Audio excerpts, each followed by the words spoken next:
Kuna kitu inanena mahali pale katika mlango wa 24 wakati wa kitabu cha Mathayo. Katika kitabu cha Mathayo chapter 24 kuna mstari mmoja na nilipokuwa natazama neno la Bwana asema kwamba tuombe ili kuja kwake kusiwe wakati wa baridi. Neno anasema ombeni ili kukimbia kwenu kusiwe wakati wa baridi wala siku ya Sabato. Bwana Yesu asifiwe.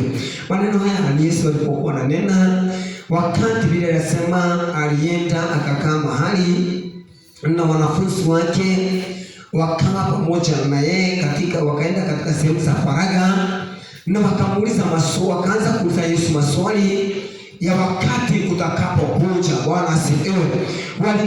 Walitazama, walikuwa na mtazamo, walikuwa na mawazo kutakuwaje nyakati hizo. Walipotazama nyakati walizoishi, walitamani kujua nyakati hizo kutakuwaje. Bwana asifiwe. Na Yesu akaona maneno anawaambia kwamba wakati ukifika hakuna jiwe litakalokuwa juu ya jiwe lingine, na wakati ule kutakuwa na dhiki ambayo haitawahi onekana tena.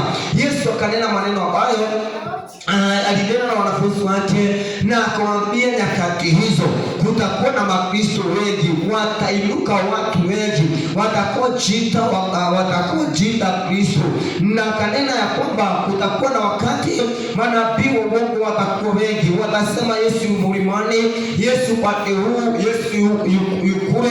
Lakini Bwana anasema wakati ukifika tusiondoke mahali kuliko, kwa kuwa wakati bado utakuwa umefika mahali hizi zote zitakuwa dalili ya kuja kwake Kristo. Bwana asifiwe.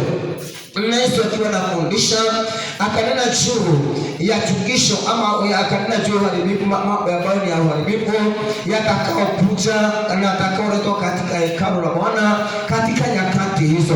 Na Yesu akanena mahali aliponena akasema ole wao wenye mimba, na akaendelea kusema ole wao ama ombeni kuja kwangu ama kukimbia kwenu usiwe wakati wa baridi. Bwana Yesu atusaidie. Kama kipindi kama hiki unapata wapendwa, tumejikuta lakini hatujatoka manyumbani tukisingizia kwamba kuna mvua. Bwana Yesu atusaidie. Ni baraka lakini vizuri kuwa na tahadhari, Yesu asitupate katika nyakati kama hizi. Bwana asifiwe. Nataka tuende mbele za Bwana kwa dakika chache. Mwambie Bwana kitu cha kwanza, nataka tumwambie Bwana asante. Ninatambua ama ninaelewa wiki nzima umekutana na changamoto nyingi. Katika wiki hizo umekutana na mema, umekutana na mengine ambayo ni ya kuchukisha, umekutana na ajali na Mungu amekuokoa, umekutana na magonjwa na Baba mwenye nguvu amefanya yapite yakupite yasikuguze wewe. Na kwa kweli Bwana anasema katika kitabu cha Zaburi ya mlango wa 90 wa 91, katika Zaburi mlango wake wa 91 inasema aketie katika ufuri wake mwenye enzi, aketie mahali masiri pake aliye juu, atakaa katika ufuri wake mwenye enzi. Atasema Bwana ndio kimbilio langu na ngome yangu, Mungu wangu nitakaye mtumainia. Bwana asifiwe. Yeye sisi ambao tumeketi chini ya siri yake aliye juu, wapendwa, katika uvuli wake yeye mwenye enzi ametuokoa, ametulinda, ametupa chakula, ametutenda mambo wiki nzima. Wapendwa, na kama ulikuwa mgonjwa bado mkono wa Bwana umekuwa juu yako, amekuponya. Tuna sababu zote za kutazama mambo makubwa ya ajabu ama madogo ambayo Mungu ametutendea, hata kukupa uzima, kuamka leo, kuchukua nafasi ya kuingia katika hekalu lake. Ni jambo la kumwambia Bwana, ninanyenyekea mbele zako nikisema asante. Nataka tuseme asante. Neno la Bwana anasema hivi katika Zaburi ya Zaburi ya 100 ili tuingie katika kipindi cha kumwambia Bwana thank you. Na kitoke asante yako itoke katika kidili cha moyo wako kumwambia Bwana tunakushukuru. Neno la Bwana anasema shukurieni Bwana enyi nchi yote, mtumikieni Bwana kwa furaha, njooni mbele zake mkiimba. Njooni kwa Bwana ndiye Mungu, ndiye aliyetuumba na sisi tu watu wake. Nirudie mstari unasema, jueni kwamba Mungu ndiye aliyetuumba na sisi tu watu wake, na kondoo wa malisho yake. Mstari wa 4 inasema, ingieni malangoni mwake kwa shukurani, nywani mwake kwa kusifu, mshukuruni, lihimidini jina lake, maana Bwana ni mwema, rehema zake ni za milele, na uaminifu wake katika vizazi vyote. Bwana asifiwe. Habari ya kwanza ni kujua kwamba Bwana ndiye Mungu, ndiye aliyetuumba na sisi tu watu wake na kondoo wa malisho yake.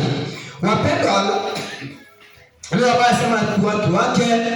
Ndio anasema kama kuna kitu cha dhamana katika viumbe vyote Bwana aliumba ni mwanadamu, kwa kuwa ameumbwa kwa sura na kwa mfano wa Bwana. Bwana asifiwe. Na kwa kuwa Mungu anafuatilia mwanadamu, wapendwa, tumeumbwa kwa njia ya ajabu ya kutisha. Sisi kwa dhamana tu watu wake, na zaidi ya yote tu kondoo wa malisho yake. Kula na kunywa si bidii, wapendwa, si ya kwamba tunajua kutafuta. Wapendwa, ni mapenzi yake sisi kutulisha, maana sisi ni kondoo wa malisho yake. Na kwa kuwa tumejua sisi watu wake, tumelishwa na yeye, maana sisi kondoo wake, tuingie malangoni mwake kwa shukurani, na katika nyua zake kwa kusifu. Tumshukuru Bwana na tuhimidi jina lake. Sasa tuingie mbele za Bwana. Mwambie Bwana, nimekuja siku ya leo, najua kutoka Jumatatu, Jumanne mpaka siku ya leo, si kwa nguvu zangu, si kwa kuwa ninaweza. Hakika ni mkono wako. Tumwambie Bwana thank you kwa dakika 2-3. Mwambie Bwana, fungua mdomo wako, mwambie Bwana, tumekuja mbele zako, tunakushukuru kwa sababu ya kila jambo ambalo umetenda katika maisha yetu, katika jina la Yesu Kristo mwana wa Mungu. Jambo la ajabu ni ya kwamba umetupa uzima, jina lako limeinuliwa na litukuzwe, kwa kuwa imekupendeza mfalme wa ajabu kutukusanya na walio hai wiki hii na hata siku ya leo Baba, kutuleta katika uwepo wako. Jina lako limeinuliwa na litukuzwe mfalme wa ajabu. Baba, nasema asante katika jina la Yesu Kristo mwana wa Mungu. Asante Roho Mtakatifu, ni kwa sababu ya wokovu ambao umetupa mfalme wa ajabu.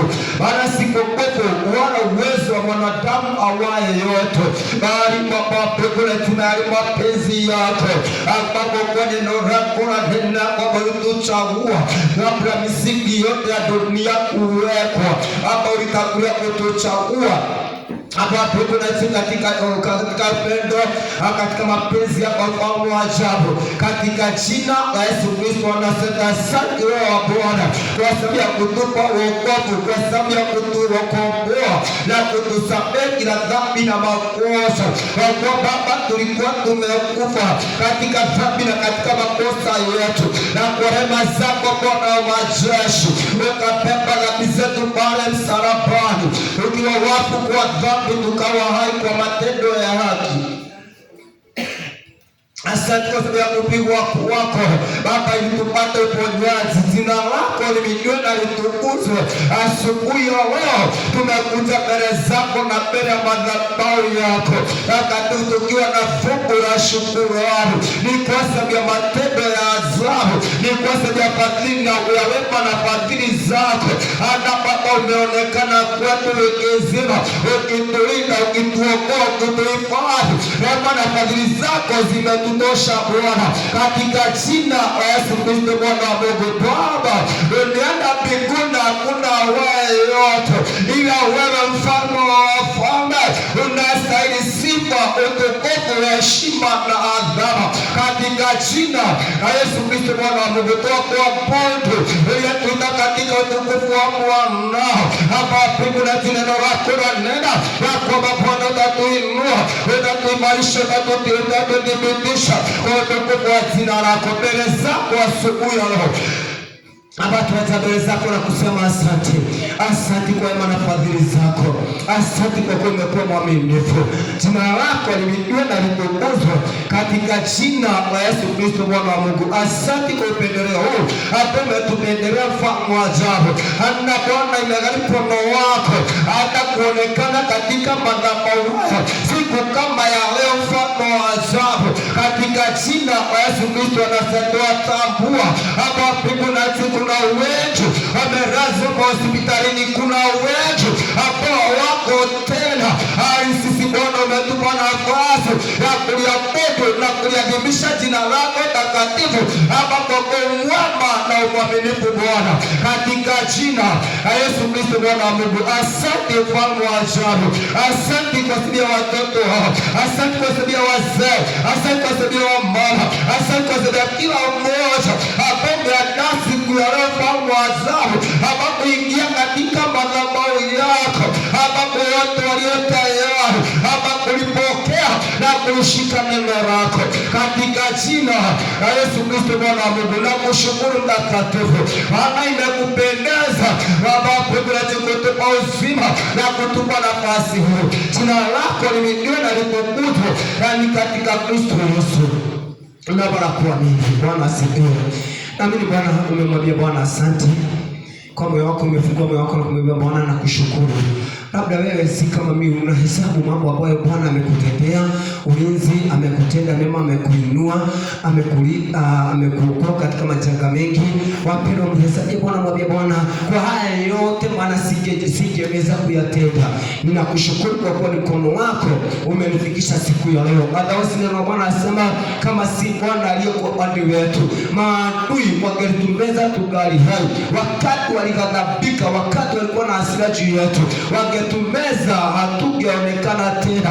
Wakati mvua maji makuu yalipogharikishwa ama gharika kuu ilipokuja, Bwana ametuokoa. Neno la Bwana sema katika mstari wake wa 6 ya kwamba tunakuhimidi Bwana, maana hukutuacha katika meno ya maadui wetu. Na mstari wa 7 inasema ya kwamba asante Mungu kwa kuwa umetuokoa kama vile ndege akokabia kutoka kwa mtego wa mwindaji. Kama mtego umevunjika nasi tumeokoka, kwa kuwa msaada wetu watoka kwako uliyeumba mbingu na nchi. Bwana asifiwe. Kanisa la Bwana, msaada wetu watoka kwake aliyeumba mbingu na nchi. Hatuko hivi kwa sababu hakukuwa na maadui, hatuko hivi kwa sababu hakukuwa na magonjwa. Mkono wa Bwana umekuwa pamoja nasi. Tuna sababu ya kulitukuza, tuna sababu ya kuliheshimu na kuliadhimisha jina la Bwana kwa sababu ya matendo makuu ametenda katika maisha yetu. Bwana Yesu asifiwe. Nataka tuingie katika kipindi cha maombi tu. Tuendelee kuomba maana masaa yetu imefika, na naamini ya kwamba leo tuna watu wengi wana sababu za kusema mvua ilinyesha asubuhi. Bwana Yesu atusaidie. Haleluya. Bwana nataka tuendelee za Bwana. Kwa kweli la Bwana sema yeye ni mwingi wa rehema, amejaa neema, nasi mwepesi wa hasira. Bwana asifiwe. Ndipo Bwana tazama, nataka tuombe kwa sababu ya mambo mawili ambayo ningetaka tuombe. Na jambo moja ningetaka tuombe kwa sababu ya kanisa. Namba 2 ningetaka tuombe kwa sababu ya taifa letu. Bwana asifiwe. Wakati kanisa lina ugonjwa, wakati shida iko katika nyumba ya Mungu, Bwana asifiwe, ama katika watu ambao wameteuliwa, watu ambao wametengwa kwa sababu ya Mungu, Bwana asifiwe, wakiwa wagonjwa, nao wakiwa na shida, wakiwa na dhambi, taifa linapata ugonjwa. Bwana Yesu asifiwe.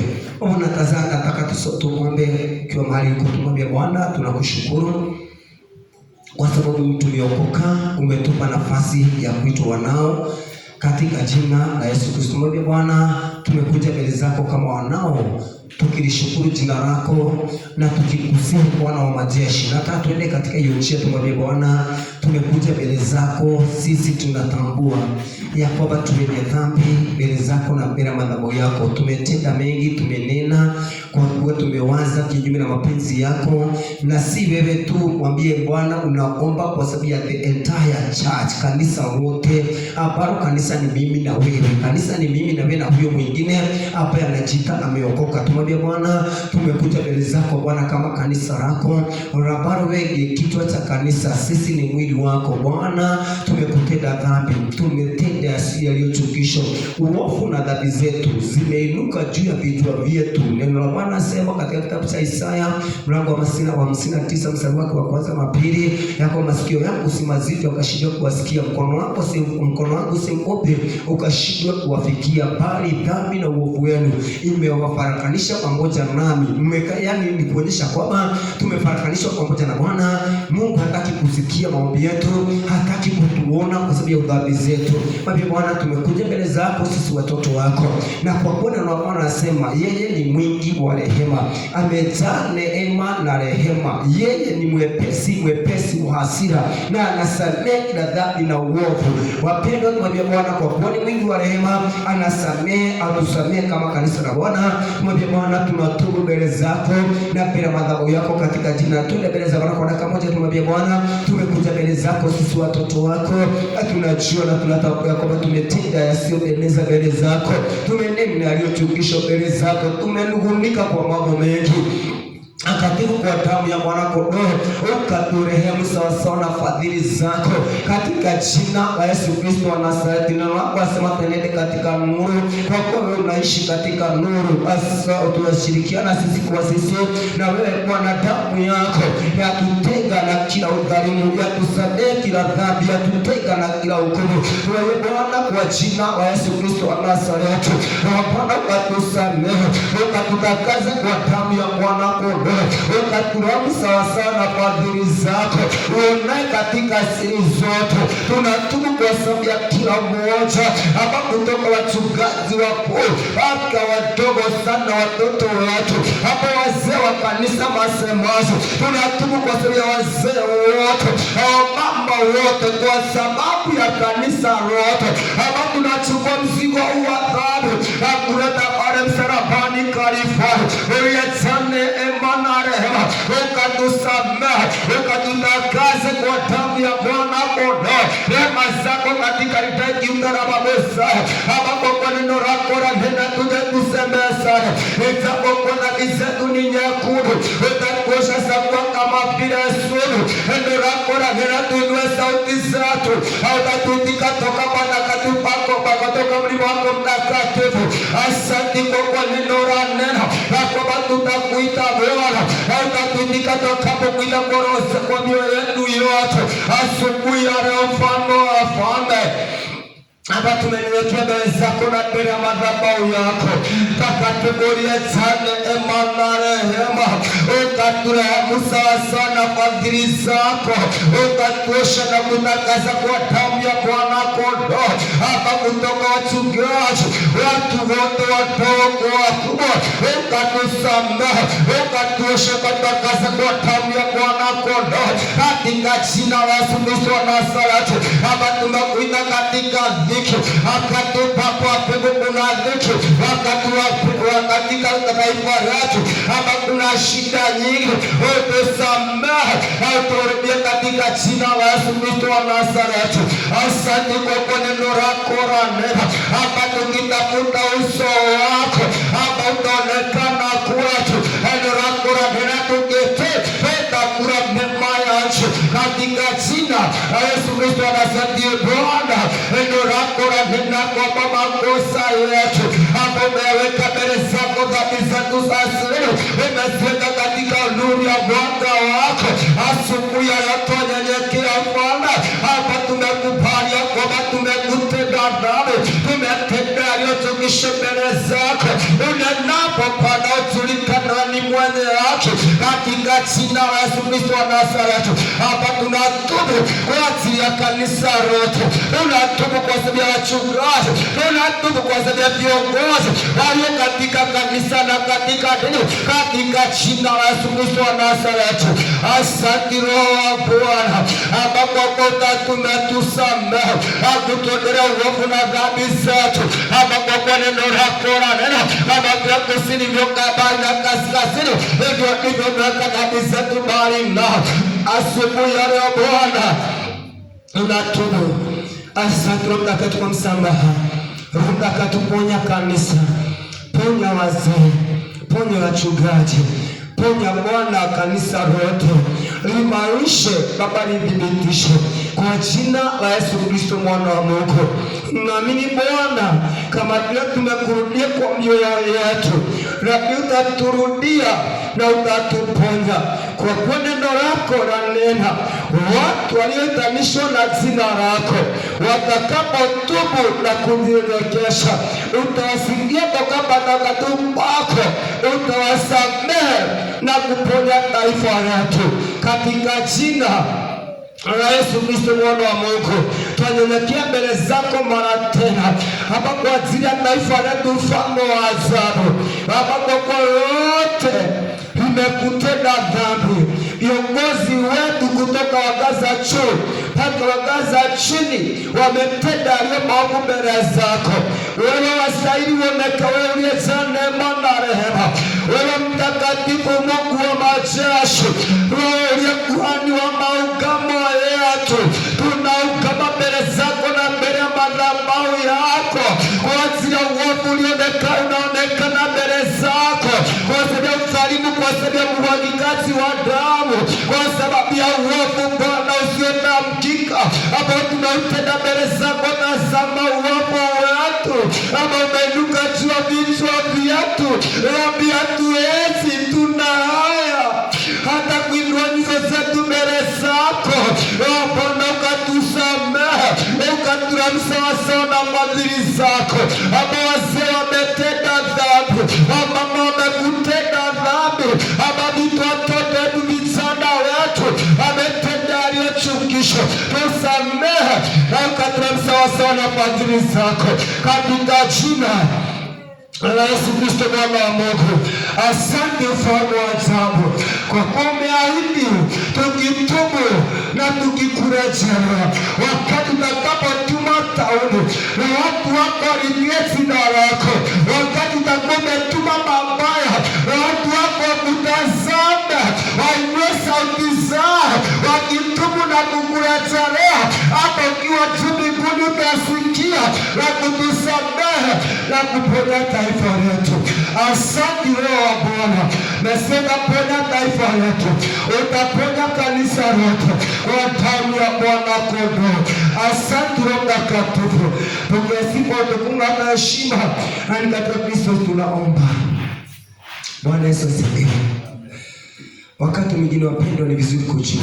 Unajua wakati mwingine katika taifa letu tumejaa manunguniko, watu wa maneno mengi, wana maneno mengi ambayo haina msingi. Bwana Yesu atusaidie. Lawama na kunyosheana vidole ni dhambi, ni chukisho, ni kitu Mungu ambaye anachukia. Bwana asifiwe. Na nilikwambia nitarudia haya, nasema hivi kwa sababu najua kuna watu wanakuja, tutaendelea. Bwana asifiwe. Niliwaambia kanisa la Bwana, wakati unaona taifa limeharibika, wakati unaona Kenya imeharibika, usitazame viongozi, maana viongozi ni kazi ya mikono ya Mungu, wamewekwa pale kwa sababu. Bwana asifiwe. Wakiwa wazuri na wakiwa wabaya. Na nikwambie ukweli, kiongozi yeyote anawekagwa pale kulingana na kanisa. Bwana asifiwe. Watu wa Mungu, watu walioitwa na jina la Mungu, watu ambao wana hofu ya Mungu, wale ndio wanafanya tupewe kitu kizuri ama tupewe kitu kibaya kulingana na vile wako. Bwana atusaidie. Sijui kama mnanielewa. Maana Mungu hapigangi wenye dhambi, si wake. Nirudie hii usikie vizuri. Bwana asifiwe. Baba Chege, siweza piga watoto wangu kweli? Watoto wangu naweza wachapa? Ni rahisi. Hata wako unaweza chapa, si rahisi. Kwa nini? Kuna vile wanahusu wako, si ndivyo? Hivyo ndivyo Mungu alivyo mwaminifu na wa haki. Watu ambao ni wenye dhambi, hana kazi yao watawafanya nini? Na ndiposa nataka tushikanisha mawazo yetu pamoja. Mungu anaambia Ibrahimu katika kitabu cha Mwanzo 15, nitakupa nchi ya Kanaani, itakuwa yako na uzao wako, lakini watoto hao wako watakaa miaka 400 ugenini mpaka uovu wa Amori, wa Perizi, wa Hivi, wa Jebusi ufike kwa nafasi yao, maana uovu wao hautakamilika. Bwana asifiwe. Kumbe Mungu anaongozea, hawaangamizi, lakini amewapimia nafasi ya kutenda kile, kuendelea kutenda uovu mpaka wafike mwisho, awaondoe, aweke watu wao watakatifu. Bwana Yesu asifiwe. Namba 2, Mungu anamwambia Waisraeli katika kitabu cha Kumbukumbu la Torati, wana wenu, vijana wenu wasioe kwa watu hawa. Bwana asifiwe. Wasichana wenu wasiolewe na vijana wenu wasioe, kwa sababu watu hawa watawakegeusha, watawabadilisha kwa haraka, na hivyo ndivyo hasira yangu itawaka, niwaangamize ninyi. Kwa nini hawaangamizi wale? Bwana Yesu asifiwe. Maana ni watoto wa mwenyewe. Bwana Yesu asifiwe. Nataka ujue Bwana anapiganga watoto waliobaki. Mungu akita baba chego kichapo na chapa chege na mshinda. Bwana asifiwe. Maana yuoje una haki yao, hata kuchukua kiboko umeruhusiwa. Bwana asifiwe. Lakini wapendwa, sisi kwa sababu wana wa Mungu, Mungu amekasirika na sisi, na akikasirika na sisi anatupianga, akikasirika na kanisa anatupa mfano ambaye atatuadhibu, atatutendea mabaya. Nataka imagine Waisraeli wametenda dhambi, wametumiwa nabii akawaonya wageuke waachane na dhambi zao.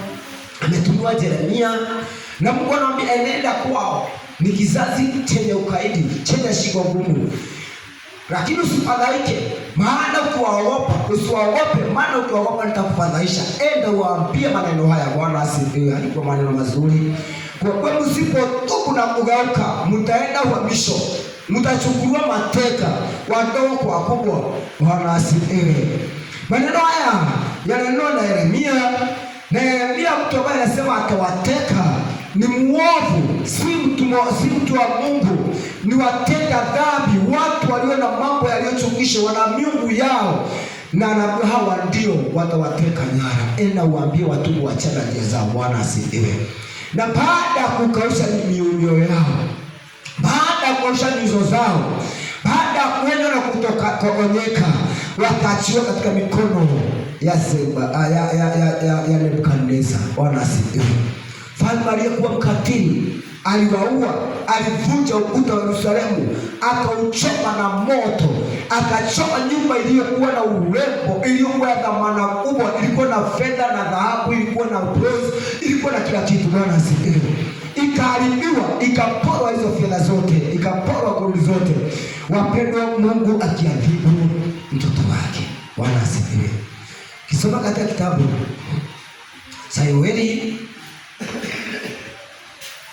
ama ukisoma kitabu cha Habakuku, Habakuku anauliza Mungu swali, inakuwaje waovu waadhibu wenye haki? Bwana asifiwe. Analalamika na anamlalamikia mkia Mungu baada ya kuona vile wamefanyiwa, na wao wanajiita wenye haki. Bwana asifiwe.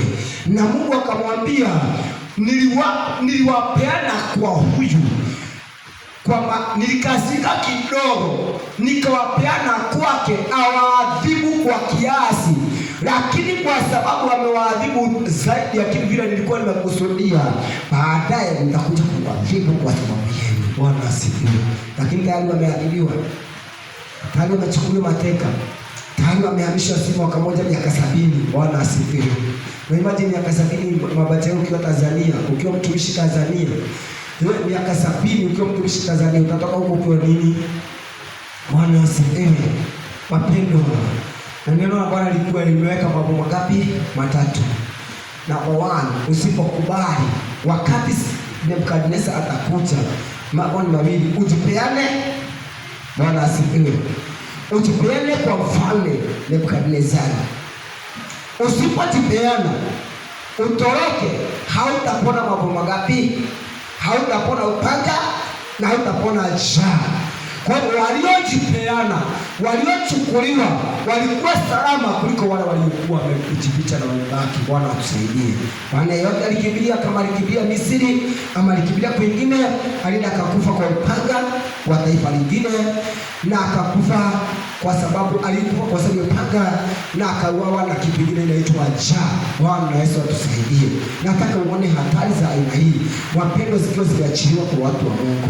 Tunachiwe njaa, tuachiwe shida ili tupate adhabu. Bwana asifiwe. Neno la pili nasema kwamba mtu wa Bwana anaitwa Asha anamrudia Bwana Mungu wao na kuvunja madhabahu za miungu, na anapomrejelea Mungu kwa moyo wa adili, Mungu anampa starehe, anamstarehesha. Ukisoma chapter 15 ya Second Chronicles mstari wa 3 inasema ni muda mrefu ama hapo tu inasema mwambie Asha nitakuwa pamoja naye wakati atakuwa pamoja nami, wakati ataniacha na mimi nitamwacha. Bwana Yesu asifiwe.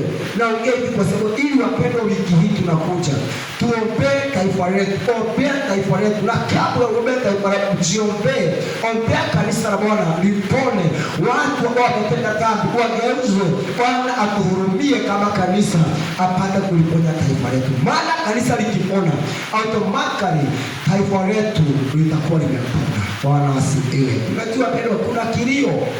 Bwana asifiwe. Na hakika na manga peke yake, watu wanalia uchumi. Tumefika mahali kanisa la Bwana, watu ambao unaenda kutafuta fedha, kile unapata hakitoshi mahitaji ya kwako, na hata mahitaji ambayo unahitaji yani haifiki mahali. Bwana Yesu atusaidie. Watu wamekimbia, watu leo hii. Bwana Yesu atusaidie kanisa. Bwana asifiwe. Kanisa tu watu wa dhamana sana. Sisi ni watu wa dhamana sana. Wewe uko pale mtu wa dhamana sana. Bwana asifiwe. Lakini pamoja na udhamana huu wote, kanisa la Bwana, Mungu atusaidie, na maana anatupenda na ana mawazo mazuri chini yetu. Bwana asifiwe. Neno la Bwana nasema kwamba Israeli wakati hawakuwa na Mungu wa kweli, mstari wa 3 tunasema hawakuwa na Mungu wa kweli, hawakuwa na nabii wa kufundisha, hawakuwa na Torati, na kwa hivyo hawakuwa na nafasi na Mungu. Waliishi maisha ya kujitawala. Kuna kitu nilikuwa nataka kusema pale. Bwana asifiwe. Leo hii ukitazama kanisa, nikana kwamba hakuna mwalimu wa kweli, nikana kwamba hakuna Torati, nikana kwamba hakuna Mungu. Wapendwa, tumebarakana. Israeli na Bwana anasema, na wakati huo Mungu aliachilia shida, aliwafadhaisha kwa shida nyingi. Wakati walimwacha Bwana, Mungu aliachilia shida kwao. Bwana atusaidie. Hivyo ndivyo hata leo kulivyo. Tukimwacha Bwana na kuenda katika njia zetu, Mungu anatuacha, na Mungu akiondoka, kile ambacho kitatufuata ni fadhaa, kile kitatufuata ni shida, kile kitatufuata ni manunguniko, kile kitatufuata ni makelele, ambao ukiulizwa, je, unapiga kelele hivi, ungekuwa na nafasi ya huyo rais yako ungefanyaje? Bwana asifiwe. Nataka uelewe siku ya leo. Bwana asifiwe. Na naonya sana, ni kitu ambacho nimekuwa nikionya, na mimi ninakuambia ukweli, hata wale tunafanya kazi na wao, mtu ambaye ameokoka akiongea, akianza kukritisi serikali ama akianza kunungunika kwa sababu ya serikali, mwambie wewe nyamaza, na usiwahi ongea tena mahali niko. Kama umeokoka unyamaze, usiwahi ongea siasa mahali niko. Bwana asifiwe. Kuna watu wanashuhudia, wanajua, anawaambia wewe, kama kuna mtu mbaya, kama kuna mtu shida, ni wewe. Bwana asifiwe. Kwa nini namwambia hivyo? Maana rais ambaye tuko naye ako pale kwa sababu ya uovu wa kanisa. Bwana asifiwe. Kwa sababu tuacheni kutafuta mambo visingizio kwa watu wengine kabla uanze kuongea. Wewe uko wapi? Wewe umesimama kwa nafasi gani? Bwana asifiwe. Na nena na watu ambao wameokoka. Mtu ambaye ana hofu ya Mungu, mtu ambaye anaita jina la Mungu, na Mungu akiwa juu mbinguni anamuitika. Wakati na maadamu itoe leo, ukipata mtu anamuika kwa sababu ya serikali, muulize wewe ni nani, na usimwogope. Serikali ndio iko, ni mbaya, na ni mbaya sana, haikuti vizuri. Wewe ni nani? Kama umeokoka, akikwambia nimeokoka, mwambie wewe okoka tena. Bwana asifiwe. Si rahisi, jambo ambalo ni zito. Bwana asifiwe. na sasa tumeenda. Haleluya. Ningetaka tusimame mbele za Bwana tuabudu kwa kifupi tu, ili kutoka hapo tuendelee, na naamini kwamba tutambarikiwa.